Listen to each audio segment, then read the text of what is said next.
그 주님의 희생을 쫓아서 우리도 그 십자가의 삶을 살기를 원합니다. 가상실은 네 번째의 말씀입니다. 엘리 엘리 라마 사박다니 나의 하나님 어찌하여 나를 버리셨나이까. 예수님께서 죽기 전에 하신 하나님을 향한 간절한 외침이기도 합니다. 여러분, 죽음에 대해서 생각해 보신 적 있으신지요? 이 아르스 모르엔디, 우리 익숙하지 않은 말인데 죽음의 기술, 이런 전통적인 이야기가 있습니다. 아르스 모르엔디. 그래서 죽음을 준비한다, 혹은 죽음을 맞이한다, 이런 뜻이 됩니다. 그래서 잘 죽는 것에 대해서 기도하는 분들도 있습니다. 하나님 품에 가는 걸 소망하면서 정말 또 그 죽음을 맞이할 때 아주 기쁨 가운데, 오히려 소망 가운데 이렇게 그 죽음을 맞이할 때 주변 사람들도 좀 놀라게 되는, 보통 죽음을 맞이 안 됐을 때는 두려움에 쌓이거나 고통 가운데 이렇게 가게 되는 그런 부분들이 있는데, 오히려 그 죽음이 기쁨이 되고 또 준비되어서 하나님 앞에 가는 이런 부분들. 그리스도인이 죽음을 맞이하는 태도가 소망이 있기 때문에, 부활이 있기 때문에 다른 것 같습니다. 그래서 장례식장에 가거나 또 혹은 영락복원에 이렇게 가면 마지막 이렇게 그 화장을 하는 그곳에 이때까지 참았던 슬픔이 더 이렇게 폭발하는 그런 장면들을 보게 됩니다. 그래서 더 이상 볼 수 없다라는 그 마음 때문에 오열하고 또 견디지 못해하는 이런 모습들을 보기도 하는데, 믿으시는 분들은 그 순간에도 여유가 있습니다. 소망이 있습니다. 좀 다릅니다. 그래서 슬픔이 있죠. 못 본다는 그런 슬픔이 있는데, 끝이 아니고 새로운 시작이고 다시 만날 날을 기약하기 때문에 그 죽음의 사건을 영적인 사건으로 우리가 받아들이죠. 예수 그리스도의 죽음과 부활로 인해서 우리에게 새 소망이 생겼기 때문입니다. 오늘 주님이 죽으시는 그 현장, 십자가에서 예수님께서 하나님을 부르시는 장면에 집중하고자 합니다. 나의 하나님 어찌하여 나를 버리시나이까. 예수님의 이 고백을 보면서 한 세 가지 정도를 같이 좀 나누고자 합니다. 예수님의 죽음은 희생입니다. 화목제물이라고 이야기하죠.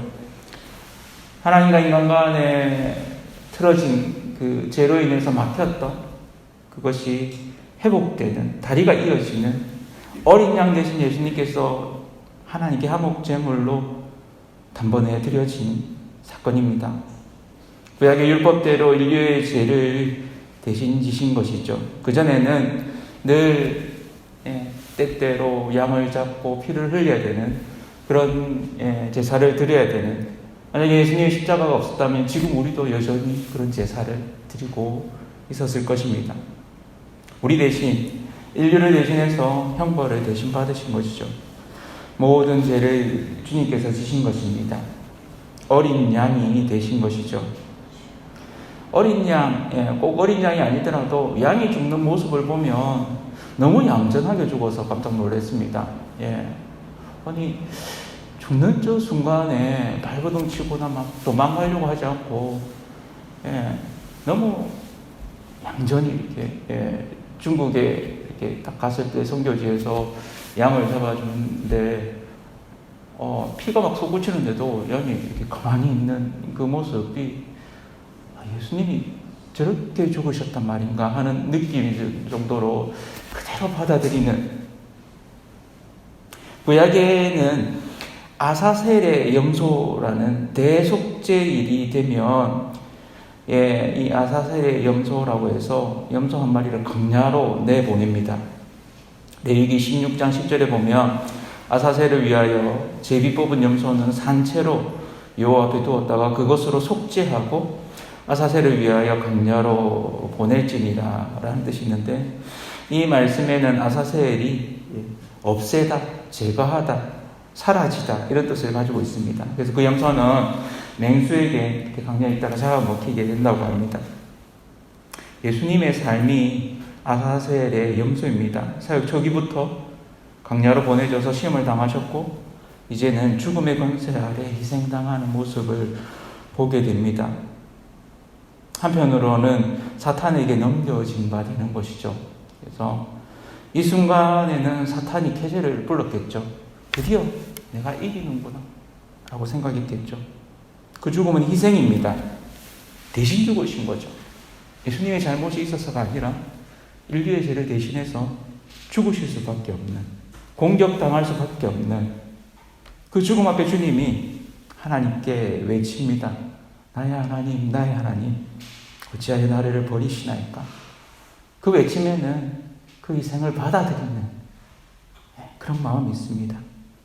주님의 희생이 있었기 때문에 우리가 여기에 있습니다. 그리고 한편으로는 그 주님의 희생을 쫓아서 우리도 그 십자가의 삶을 살기를 원합니다. 두 번째로는 예수님의 죽음은 단절입니다. 하나님으로부터의 단절입니다. 인류의 죄를 다 뒤집어 쓰셨기 때문에 하나님의 심판을 받게 되는 거죠. 그래서 이 말을 좀 어렵게 얘기할 때 공의라고 이야기합니다. 하나님의 정의가 사랑으로 실천되는 것이죠. 잘못한 인류의 죄를 대신해서 하나님의 아들이, 죄 없으신 그분이 대신 지는 것입니다. 하나님은 죄와 함께 하실 수 없죠. 그래서 로마서 8장 3절에는 율법이 육신으로 말미암아 연약하여 할 수 없는 그것을 하나님은 하시나니 곧 죄로 말미암아 자기 아들을 죄 있는 육신의 모양으로 보내어 육신의 죄를 정하사라고 얘기하십니다. 인간의 죄에 대한 불의, 그 하나님의 진노를 예수님께서 다 받아내신 것이죠. 죄의 권세 아래 지배당했던 인간의 불의에 대해서 하나님의 진노가 폭발하신 것입니다. 그것이 십자가의 죽음이죠. 하나님의 마음도 얼마나 어려우셨을까요? 그 죽음은 하나님과의 관계의 단절입니다. 여태까지 한 번도 없던 관계의 단절이죠. 그래서 예수님조차도 이 죽음을 맞이하기 전에 그렇게 땀방울이 핏방울이 되도록 기도했습니다. 겟세마네 동산에서 3번에 걸쳐서 이 잔을 내게서 옮겨달라고. 마태복음 26장 37절에 보면 이렇게 표현하고 있습니다. 조금 나아가서 얼굴을 땅에 대시고 엎드려 기도하여 이르시되 내 아버지여 만일 할만하시거든 이 잔을 내게서 지나가게 하옵소서. 42절에도 내 아버지여 만일 내가 마시지 않고는 이 잔이 내게서 지나갈 수 없거든 이렇게 기도하십니다. 주님이 하나님과의 단절을 받아들이시는 것이죠. 예수님은 한 번도 영원이라는 시간 속에서 하나님과의 관계가 단절된 적이 없으셨습니다. 늘 풍성한 그 교제 가운데 연결되어 있었습니다. 그러나 이 순간만은 하나님과의 관계의 그 단절을, 그 아픔을, 그 이별을 경험하는 것이죠. 인간이 사랑하는 사람과 이별할 때, 깊은 우정이 깨어질 때, 아주 친밀했던 형제가 원수가 되어질 때, 부모 자식 간의 의가 끊어질 때, 사랑했던 부부가 이혼하게 될 때, 이런 관계의 단절을 경험하게 됩니다. 그 관계의 단절은 그 누구도 쉽지 않죠. 그러나 대부분의 경우는 그들의 잘못 때문에 그렇게 됩니다. 인간들은. 그러나 예수님은 하나님의 뜻대로 하나님과의 관계의 단절을 숙명처럼 그 뜻에 순종하셔서 받아들이십니다. 그리고는 그 앞에서 나의 하나님, 나의 하나님, 어찌하여 나를 버리시나이까? 라고 외치십니다. 이것이 죄로 인한 결과를 회복하는 그런 방책인 것이죠. 그래서 죄가 해결되어집니다. 예수 그리스도의 그 단절이 우리를 하나님과 연결케 해 주신 것입니다. 그 은혜에 늘 감사하는 저와 성도님들 되기를 원합니다. 세 번째로 예수님의 죽음은 소망입니다. 말씀의 성취인 것이죠. 시편 22편 1절에 이런 말씀이 있습니다. 오늘 예수님의 이 외침은 이 시편 22편 1절을 인용한 말씀입니다. 내 하나님이여 내 하나님이 어찌 나를 버리셨나이까? 어찌 나를 멀리하여 돕지 아니하시오며 내 신음소리를 듣지 아니하시나이까? 주님은 하나님의 계획대로 응하셨습니다. 시편을 인용하여 그 말씀이 그대로 이루어짐을 보이신 것이죠. 마음의 고백이면서 하나님의 말씀이 온전히 성취되는 것을 보여줍니다. 말씀을 붙들고 사는 자는 그 말씀이 이루어지는 것을 보게 됩니다. 예수 그리스도의 죽음은 우리에게 새 소망을 던져 주었습니다. 이 처절한 고백, 이 말씀을 통해서 인류는 회복하게 됩니다.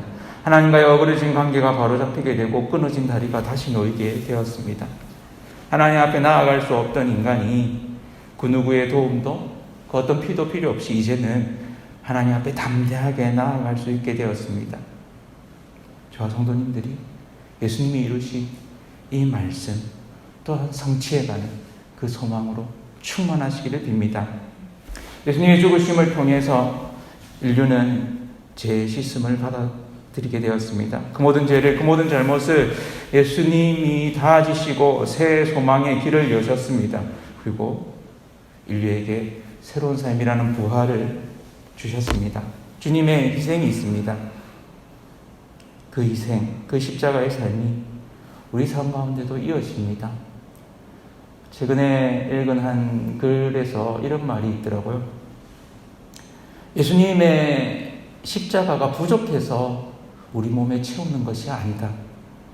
바울이 그리스도의 그 십자가를 내 몸에 채우기 원한다는 것이 우리의 삶 가운데 우리가 해야 되는 역할이 있다는 것을 보면서 복음으로 인한 고난, 희생을 우리가 넉넉히 감당하는 작은 교회 되었지만 이 교회를 통해서 하나님이 이루시고자 하는 우리 각자의 그 십자가의 삶을 온전히 감당하는 그런 저와 온 성도님들 되시기를 축원합니다.